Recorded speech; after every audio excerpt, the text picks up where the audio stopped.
Good day, and welcome to this training video on Primal Pictures, where I will be focusing on showing you the histology content available on this platform.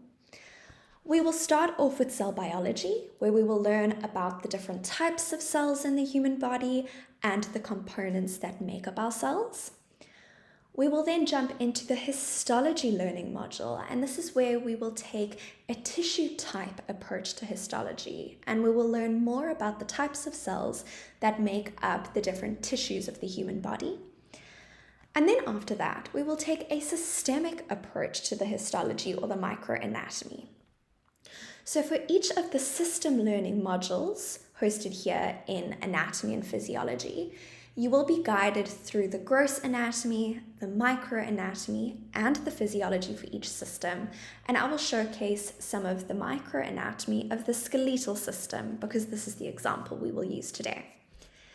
And then once we are finished with that, we will also briefly jump into diseases and conditions where we have a few examples of histopathology or how our cells will be affected during different disease processes. Okay, but let's start off with our cell biology module. And here we are in cell biology. This module is going to focus on teaching you about the 10 body cell types and the functions of these cells. You will also learn about the structural components of the plasma membrane and how transport of material happens across this membrane. It will also go through the components of the cytoplasm and nucleus as well as their functions, and it will finish off with different types of cell division and the process of DNA replication and protein synthesis. So this is really the foundational knowledge for understanding the microanatomy of the human body. Here when we start off, we have this wonderful interactive image where we can learn about the different components that make up the cells of the human body. Now these elements will be gone through in more detail as you work through the different topics, but I just want to show you a few examples of the content available here. When we go through the types of cells, you will again be presented with a wonderful interactive image where you can explore the different components of the cells. And when you are wanting more histology slide style information like this one, we will find more of that when we jump into the histology module after this. But this over here is laying the foundation for helping you understand the different types of cells, their components, and their replication. I'm not going to go through the rest of the topics, but I think this gives you a good idea of the type of information available here for when you are laying that foundation. Let's now jump over into the histology module, where we will have more slides and more real-life examples to look at, and we can approach histology from a tissue type aspect.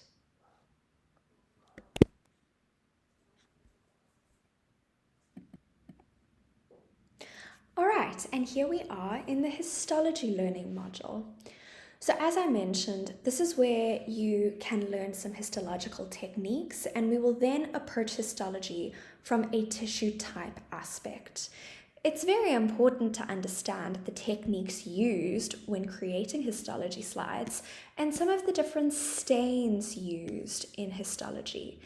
It will also help you tell the difference between the different types of tissues once you have a good understanding of histological techniques and the different stains used. I think that this is a particularly beautiful image, which is why I decided to showcase it here. But let's go take a look at one of the tissue types examples, and let's use epithelium. Now, for each type of tissue, you will be given a range of interactive images or 3D models, which will help you understand the different components of the cells and of the tissues. But it's naturally very important to have real-life examples and to have histology images of these different types of cells. And we will find those as we work through the module. So here, for example, for simple squamous epithelium, we can take a look at a histology image, an interactive image, as well as a 3D model showing us an example of where this tissue would be found. And you'll see that as I scroll through, I have these same examples for each type of epithelium. Okay, so I'm not going to be giving you a histology lesson today. What's important is learning how to find the different type of content that you are looking for. And as I've already said, this is where we approach histology from tissue types. Now let's go take a quick look at approaching histology from a systemic level. Today we are using the skeletal system as our example, and when you use the systemic learning modules, you will be guided through the gross anatomy, microanatomy, and physiology of the system. But today I want to show you the microanatomy or the histology, and here we are presented with that quite early on in the topic. So here it's covering the microanatomy of bone and cartilage, and we have our learning objectives, which will tell us what we will go through. And here we will cover the features of osseous tissue, the cellular components of bone, identifying features and components of the bony matrix, distinguishing between compact and spongy bone, and we'll review the histological features of cartilage. So we start off here with a lovely 3D model where we can take a look at the different components of bone, and we can also move between different layers using these up and down arrows, which will allow us to focus on different components of the microanatomy.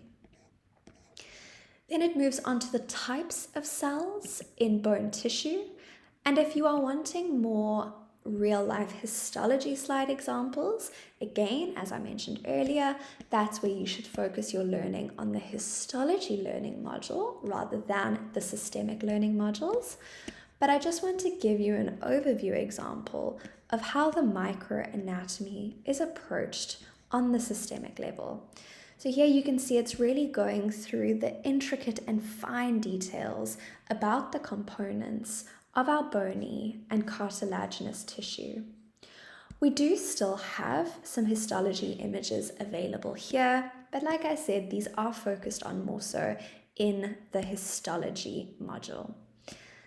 You may have noticed that there are interactive learning exercises throughout all of these modules, and these are here to really help you consolidate and test your knowledge before you move on to the next component of your learning.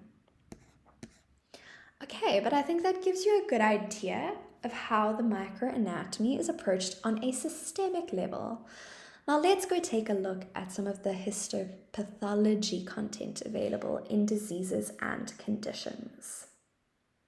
So now as we open up the diseases and conditions title, I do just want to mention that I never want to be misleading with the type of content available on Primal Pictures. And when it comes to diseases and conditions, it is not always approached from a microanatomy or a histopath perspective.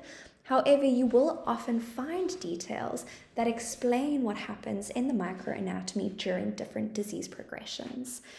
So let's use hepatology as our example and take a look at liver cirrhosis. You will get a wide range of information for each of the diseases and conditions available here, but what I would like to show you is the microanatomy content. So after going through the gross anatomy and the normal microanatomy, we are then presented with what cirrhosis is, and here we have an image that is showing injury to the hepatocytes, which can lead to cell death and necrosis. We then get a more macroscopic visualization of what cirrhosis looks like, and we focus on the anatomical consequences. Once we've gone through the anatomical consequences, we will have overview PDFs available for the causes, symptoms, and treatments of each disease. So as I said, microanatomy or histopathology is not the focus here. However, you will find some microanatomy content. While we're here, let me show you another example. When we go over to neurology and we take a look at Alzheimer's disease, we also have some nice visual representations of what happens to the microanatomy here. So here we start off with the normal microanatomy, which is showing us a neuron, as well as the capillaries and the different types of cells that you will find in the brain. Now, once it tells us what Alzheimer's is, we do have a visual representation of what happens to the microanatomy in Alzheimer's. Here we can see the excessive buildup of the two types of proteins associated with Alzheimer's, such as beta amyloid plaques and neurofibrillary tangles. And that brings us to the end of this training video.